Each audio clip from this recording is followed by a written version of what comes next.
Finance કંપનીના recovery એજન્ટથી ત્રસ્ત થઈને રિક્ષા ચાલકે આજે પોલીસ ભવન ખાતે રજૂઆત કરી હતી।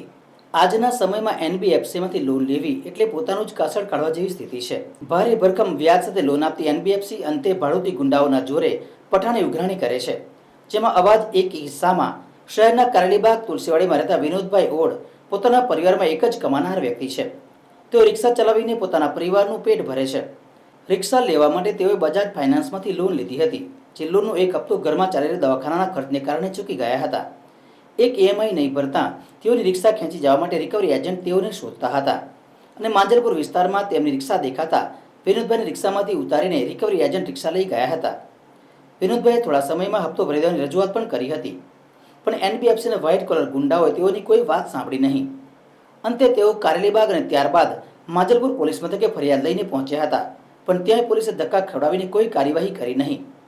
આજે તેઓ તેમની ગર્ભવતી પત્ની અને પરિવાર સાથે વિનોદભાઈ પોલીસ ભવન ખાતે ન્યાયની અપેક્ષા આવેદનપત્ર આપવા પહોંચી ગયા હતા, જ્યાં તેઓ પોતાની યોજના મીડિયા સમક્ષ ઠાલવી હતી। મારા રિક્ષાનો હપ્તો બાકી હતો એક, અને રિક્ષા લઈ ગયા મારી માંજલપુરથી 8 તારીખે લીધી હતી, અને મેં કીધું કે મેં પૈસા ભરી દઈશ, તો હવે માન્યા ના મારી જોડે, અને મને કહે તું પૈસા ભરી દે।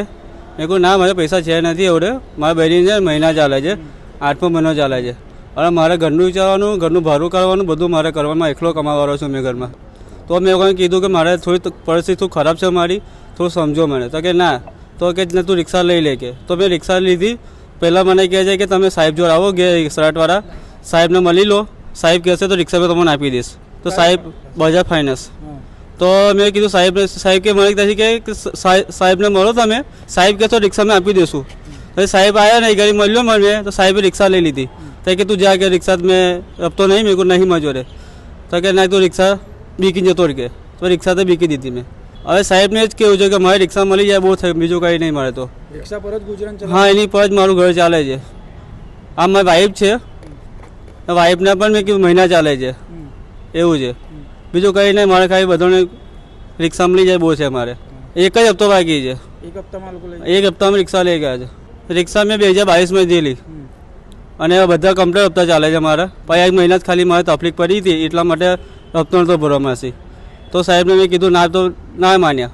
ઓર વિનોદભાઈ જયસિંહભાઈ, તુલસીવાડી, કારેલીબાગ। આ ભાઈની રિક્ષા 8 તારીખે લઈ ગયા હતા। એ ભાઈનો મારી ઉપર તરત ફોન આવ્યો હતો કે રમેશભાઈ મારી રિક્ષા લઈ ગયા છે। એટલે મેં એમને કહ્યું કે ભાઈ તમે ત્યાં પોલીસ સ્ટેશન જાઓ। તો એ પોલીસ સ્ટેશન કારેલીબાગ ગયા। કારેલીબાગ પોલીસ સ્ટેશનમાં એવું કહ્યું કે ભાઈ આ બનાવ બન્યો છે, અમારા એરિયામાં બન્યો નથી, એટલે માંજલપુર ગયા।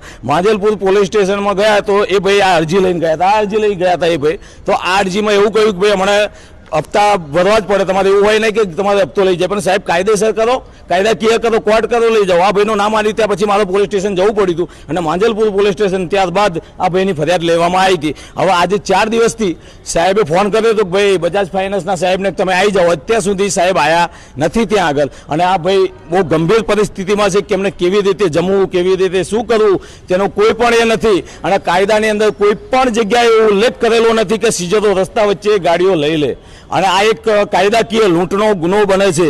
અને જ્યારે ભોગ બનનાર વ્યક્તિ પોલીસ સ્ટેશન જાય ત્યારે ત્યાંના સ્થાનિક પીએસઓ સાહેબ હોય તેઓ કયા કારણથી, કયા કારણોસર એમની એક ગાડી દીઠ 20,000 25,000 ખાલી સીઝિંગ ચાર્જ લગાવે છે। જો મોટી ગાડી હોય તો 35,000 40,000, ઇકો હોય તો 50,000 પણ લઈ લે છે। બીજી વસ્તુ એવી છે કે ગાડીઓ આ લોકો ગોડાઉન કરતા નથી। મારી જોડે કાલે એક આવ્યું છે કરજણનું, પેપરમાં પણ એ આવી ગયું છે કે એ ગાડી એક ભાઈ સીઝર લઈને સીધી ગીરવે મૂકી દીધી છે, અને તે ગોડાઉન કરેલી નથી।